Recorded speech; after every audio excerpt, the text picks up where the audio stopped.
All right. So we're going to hear tonight from 4 of our volunteers. Though we are honoring tonight many, many more. These 4 are just representative, and we tried to identify people who represent different kinds of the work that we do here. And so, first of all, I want to start, and I don't see all of you, but I think you're all in the room with Dr. Barbara Dalton Taylor. Dr. Barbara Dalton Taylor is the Rosh of the Roshim, if you know what I mean. She is the boss of the bosses of the volunteers. She has been absolutely instrumental in coordinating all of our High Holy Day volunteers, not just this year, but really for many, many years. And this is our biggest and most challenging experience of the entire year. Barbara, will you tell us how many volunteers we have during High Holy Days, during the course of High Holy Days, or Andrea? 300 volunteers, and Barbara Dalton Taylor is the person who's coordinating all of them, along with her husband Mark, who have been beloved members of our community for so many years. Andrea and Svi were both new to High Holy Days this year, and so Mark and Barbara really helped them and helped all of us navigate all of our volunteers every single step of the day of the way. They do it with incredible love, with incredible efficiency, and with great care for not only the overall outcome, which is a really extraordinary High Holy Days, but for every single individual who's involved. And we're so deeply grateful to you, Barbara. We want to invite you to come on up and share your words with us tonight. Come on. There's a little exaggeration. My husband, Mark Taylor, is part of the team here. So I'm speaking really on behalf of both of us. I didn't realize how strongly I would feel tonight. Thank you. Thank you.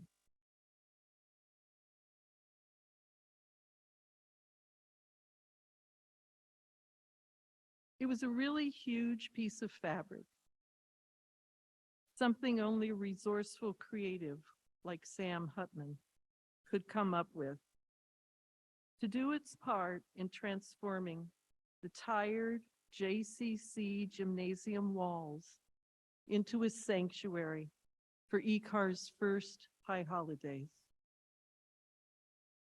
Now,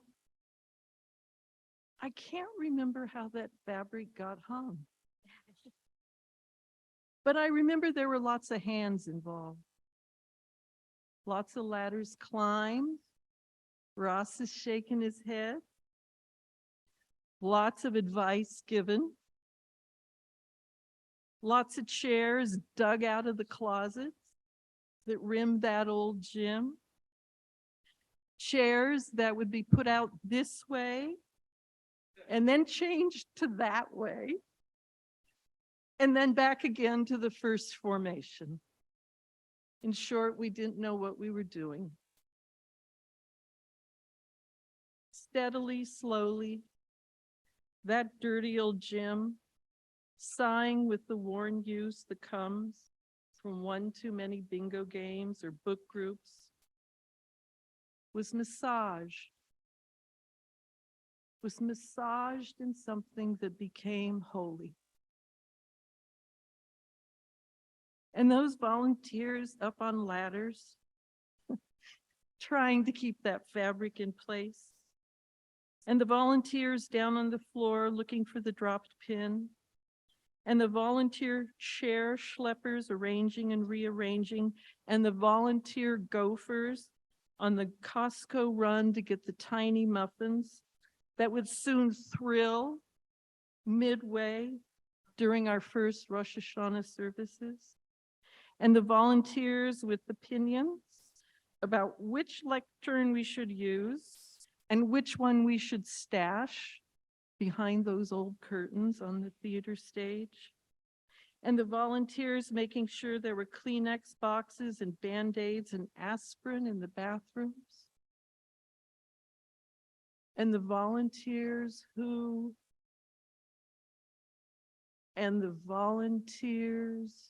Who? Yes, the volunteers who birthed us, who became us, and the volunteers who keep birthing us, who keep becoming us. This is exactly how something precious and life-sustaining comes to be, and how that very something gets to stay a while. What we do when we volunteer may be far from creative. Andrea, I'm thinking of the nodding of hundreds of high holiday lanyards when I say that. But if it's not creative, it is creation. We are creating us for ourselves, our family, and for each other. Lori, thank you for this recognition for Mark and me. Shabbat Shalom.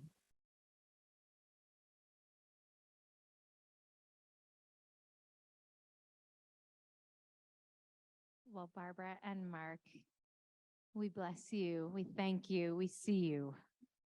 We know how this community was made, and we know the many, many hands and hearts that were involved in it.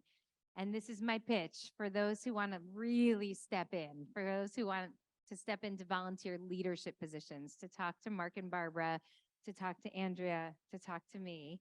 And let's see how we can really help you find a way to engage that will actually not only change our community, but might change you too. Many of you are here in the room who are already doing this in this way. Second, I want to invite up Maya Gillerman. Maya, this over the course of the last couple of years has actually helped birth our teen davening team for younger kids. It's been now running for 2 years on High Holy Days, working really hard with our beloved Rabbi Ronit Sadok and Maya. It gave me so much joy when I would sneak out of this room to go out into the tent and see what was going on outside and just see all of you singing your hearts out. And I know that it meant so much to the community to have you in this role, and we're eager to hear what you have to say tonight. So thank you.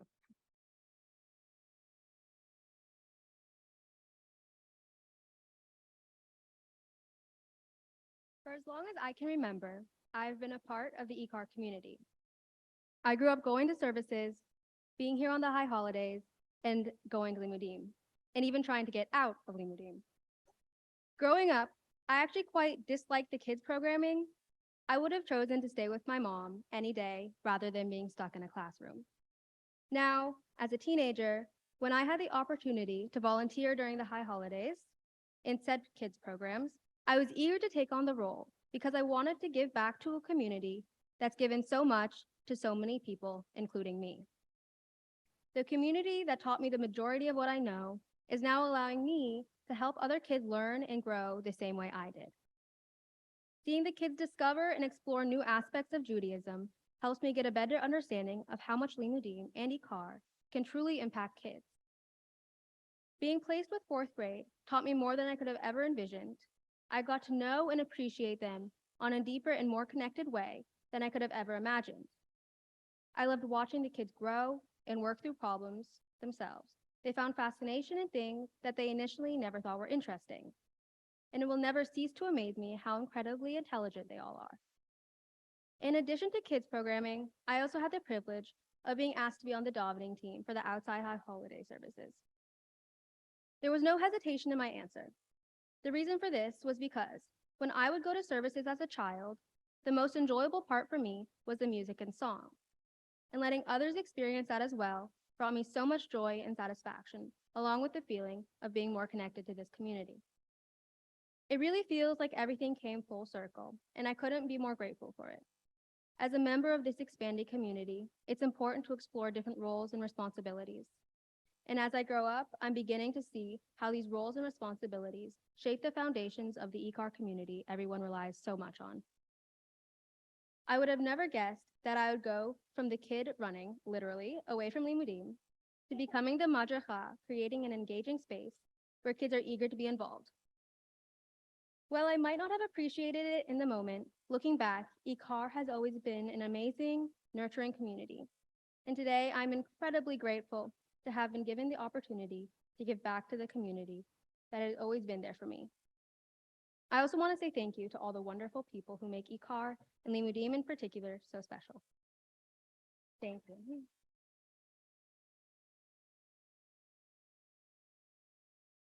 All right, Maya, thank you so much. Maya, we're so grateful to you and so proud of you. And Mark, where's Mark? Oh, wow. And also, Maya, I know that your mom would be so proud of you too. And we love her very much too. And think of her all the time. Thank you. You're amazing.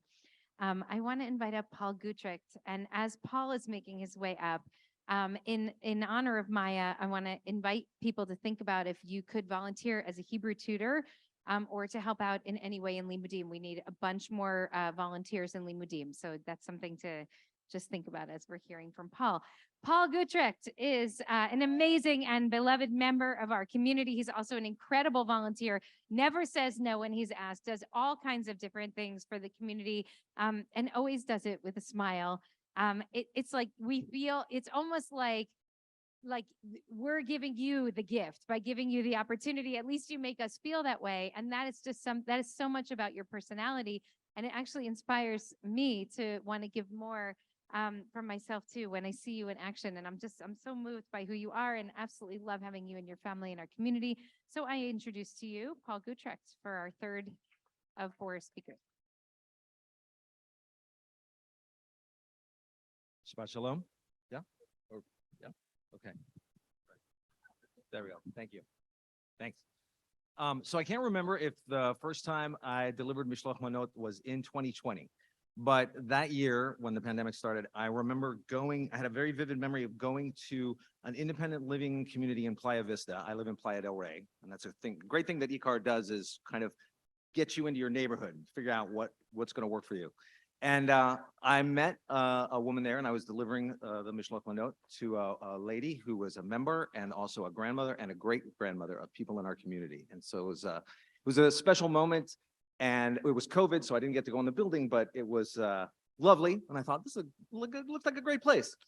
So about a year and a half later, when my father was diagnosed with stage 4 prostate cancer, and he was making a decision about where he wanted to kind of relocate and downshift. He was in Boston for decades, and he was thinking about coming to the West Coast and finding a place like an independent living place. And the first place I thought of was this building that I only found out about because I was delivering Mishloach Manot for IKAR. So he came out, he checked it out, he toured it, he loved it, and he's been there for about a year now. So that's been a great thing.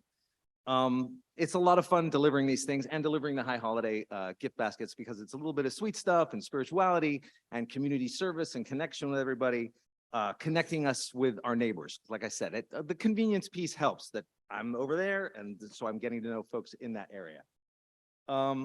Another thing that happened in 2020 was we were all apart for the high holidays, and IKAR came up with this fantastic scavenger hunt that kind of blew my mind, and I didn't know exactly what it was going to be, and they asked for volunteers in different parts of town. And so I raised my virtual hand for Playa Vista, and I got an email saying, great, we want you to make a video about the Bayona wetlands. And I thought, what have I got myself into? How am I going to do that? And then I kind of went down to the wetlands and walked around with my son Dante, and he helped me shoot footage and narrate some of it. And then Sasha put all of the images together into this little piece that was about our community and its relationship to the wetlands and to the theme of endurance, which was something that we all really needed then, at least, if not now as well. So that was another great experience. It was a great way to connect and feel connected, even though we were apart, and it was kind of a bridge for when we got to reconnect and start to see each other again, right? One of the other pieces I want to share is that another way I was able to volunteer and continue to volunteer is with our Chevra Kadisha, which is a collection of volunteers and amazing clergy and staff here. supporting our members in their moments of greatest loss and grief, whether it be helping set up a shiva or a meal train or even shmirah. And I cleared it with Rabbi Panitz that I could say this a little bit, which is accompanying the deceased from the time of death to burial. So it's a very holy, very profound experience. And it also, supported me too, as I grapple with my own thoughts and wishes and fears about mortality. So that was a great experience that I'll keep doing. Now we do, and we keep that anonymous in terms of who we do Shmirah for, so that one of the reasons is that there's never a sense of obligation from the family who's grieving. So it's your own personal experience. So that's been incredibly meaningful. Now that's gotten a little heavy, so I'm going to lighten it up just at the end here, just to say that this place is woven into my life, and it means so much. So I'm grateful for this community and our clergy and our staff and volunteers, and I'm going to continue to volunteer however I can. So Shabbat Shalom. Thank you so much, Paul. And as I said, we just love having you and Sasha and Dante in the community. And we're also holding your father, Jose, in our hearts, and I hope that he finds refuah, healing body and spirit. Okay, I hope you're getting the picture here tonight. There's so many different ways to get involved. And one of the things that you might find if you come on Shabbat is Paul standing at the door greeting folks, as Mark has and Barbara have for many, many years also. If you'd like to be a Shabbat greeter, it's one of the really special ways that you can contribute to the community. You also get to really know people. It's a very, very sweet thing to do during the service. So that's something to keep in mind. Okay, finally, I'm excited to introduce to you Mel Weisberger, who is an amazing ECAR volunteer in the tribe community, someone who we know we can always count on, who helps beautify our spaces, who helps welcome our guests who come for Shabbat, who's working with the 5K, which is our end of year big fun run that we're doing together to raise funding for to support our Afghan family that's resettling here in Los Angeles. And I hope all of you will either walk or run or contribute or all of those things, or bike. Oh, I didn't know we could do that. Okay. So Mel, we're so thrilled to be able to honor you tonight. So please come on up. You're so tall, Paul. Okay. Hi. Thank you. I often say that 2 conversions changed my life. One was my conversion to Judaism under the watchful and very kind eye of Rabbi Panitz, and the other was my conversion to oat milk, which at just 60 cents extra seems like an easy sacrifice for creamier plant-based lattes. But I'm actually here to talk about the other one, which is the Jewish one. Yeah. You see, like most people, the pandemic left me feeling lost and isolated. So I started to look for ways to connect with my community. I wanted to meet new people, affect change, and grow myself. What they don't tell you is that once you're out of school, opportunities for learning aren't presented to you on a daily basis. You have to seek out those opportunities. So onward I sought. When I found ECAR, I discovered it to be so many of the things I had been looking for. Here, I could find passionate people, opportunities to express deep gratitude and joy alongside moments to grieve and reflect. But mostly, I found a community that I wanted to belong to. However, it can be very scary to look at a huge room full of strangers speaking in a language you never learned and turning and facing in directions most millennials like myself would need a compass to find. So I leaned on what I did know, which is I know how to help. I can sort programs. I can pour juice. I can check people in at 5Ks, and I can hang fake vines. I told myself, just sign up, put yourself out there. Because you know a great way to learn names? Literally holding a checklist of names of people who signed up for the 5K. You can even ask for the spelling and no one will be offended. And what's the easiest way to pick up on those songs? Read the programs you're holding. Slowly but surely, my circle widened and I found myself humming the songs in the car, and I started to feel more and more comfortable every single time I walked up the stairs to the rooftop. long before Leslie Knope served the city of Pawnee. My mom was a Parks and Recreation Commissioner for the small city that I grew up in. I watched her show up for every meeting and sign up for every festival, no matter how busy or tired she was raising 2 kids, even though one of the kids was me. And as you can imagine, I was basically perfect. Regardless, she did it because she loved her community. She loved the people. And when you love something, you protect it, you help it grow. So sign up, show up. If you've been with the community for years, you know how special this place is. If you're new and feel intimidated, I was you. I still kind of am you, except now I kind of know which way is east. Thank you.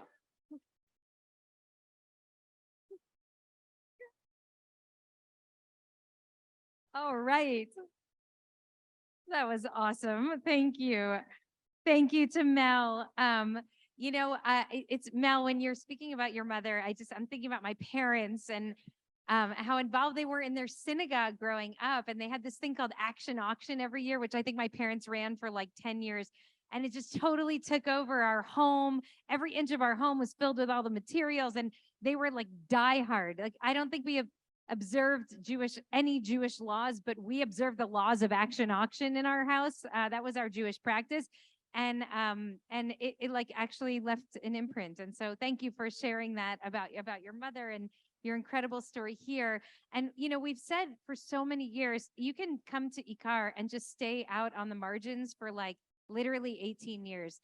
But once you step in, you're going to find a whole new reality. And it's hopefully a home, a spiritual home, and one that can hold us through moments of joy and through moments of grief and hardship. And we love and care for each other. And so I just invite you all to take a step in, if you can, in the way that Mel's describing, the way that Maya and Barbara and Paul are describing, to find the thing that speaks to you and just take a step in. And this didn't all just happen by accident. I mean, some of our volunteers just took it upon themselves and were able to find the right way to do it. But the fact is that over the past almost year, we've had a full-time volunteer, what is your official community engagement coordinator? And it's the first time that we've had somebody whose job it is to help make it possible to make the connections between people and their special talents and the work that's actually needed at Ikar. And Andrea Van Leeuwen has been working with Svi, is Svi still here? No, okay. Has been working with Svi on our membership team. And the two of them together have dreamt up really incredible ways of making it possible for our community to actually live into our core values and show up for each other the way that we need to. Andrea was hired while I was out on sabbatical, and I've just came back into the community in August, and just have been really blown away and moved to see you in action. And we're so honored to have you be part of this team, and to help each of these volunteers find their way in. And so I just want to invite Andrea to say a very quick word. Yeah, let's do it. Let's give Andrea a big round of applause. We have such good people. So Andrea's going to say a word and then maybe introduce us to our dessert too. Hi, everybody. How's it going? Thank you so much for coming tonight. I'm guessing you all got my emails. I'm really happy about that. I'm just really, really grateful for you all. I'm also new to the community, and every single person in this room has been amazingly welcoming. It doesn't matter if I'm staff or here, to experience Judaism in the way that I experience Judaism. I feel like part of the family, and I'm really, really happy about that. And I just want to thank each and every one of our High Holy Day volunteers. You guys just helped so much. We couldn't have pulled any of this off without you. So thank you so much. Can we get another round of applause for all our volunteers? We will have many, many more opportunities to help out throughout the year. Feel free to reach out to me via email or phone. I've got some cards I can give you, or check out ecar.org/volunteer to see our current volunteer opportunities.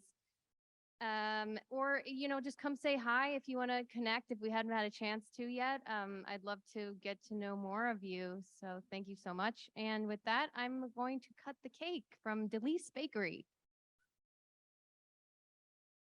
Okay, so there's fruit over here and cake over here. So this is a binary.